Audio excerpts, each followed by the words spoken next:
All right, concept 5.4. So here we're discussing the role of dissent and rebellion in society and preserving a democracy according to Jefferson.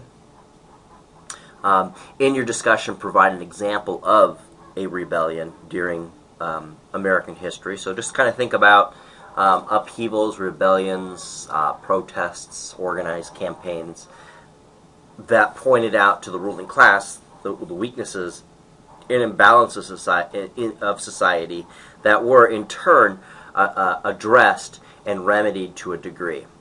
Let's see if that changes. I got a typo there. Let's see if that changes in real time. Hey, it does. Oh, cool. All right, so that fixed. Oops.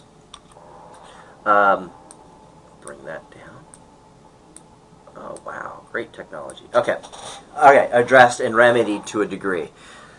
On rebellion and liberty, Jefferson made the following statement in November 1787 in reflecting about Shays' rebellion. So you have a snippet of the quote I'm about to read, but the entirety of it was, "And can history produce an instance of rebellion so honorably conducted?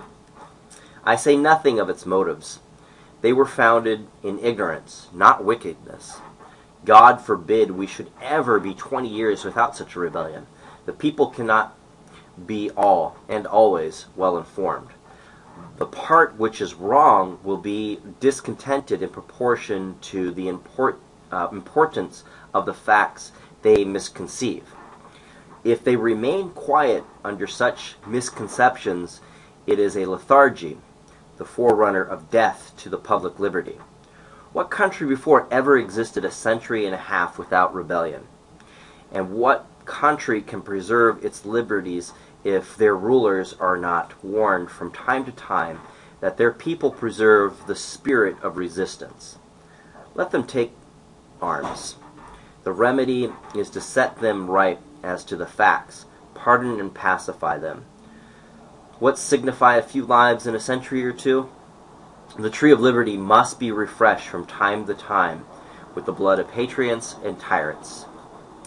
It is its natural manure."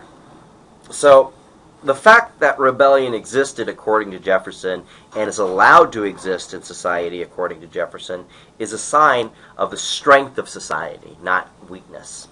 Rebellion points out the weaknesses and imbalances in society so that society may become aware of these weaknesses and imbalances and correct them before the basic values that society wants to preserve are lost. As Jefferson pointed out, people are generally unaware of the potential loss because they are so busy trying to survive on a day-to-day basis. The rebellion makes them aware of the possible loss of values and a permanent shift in the direction in which society may operate. Hence, Jefferson felt that rebellion was an essential ingredient in preserving the basic values and institution of democracy. Without rebellion, the institutions will gradually be modified, and the original meaning of the institutions and values they represent will be lost.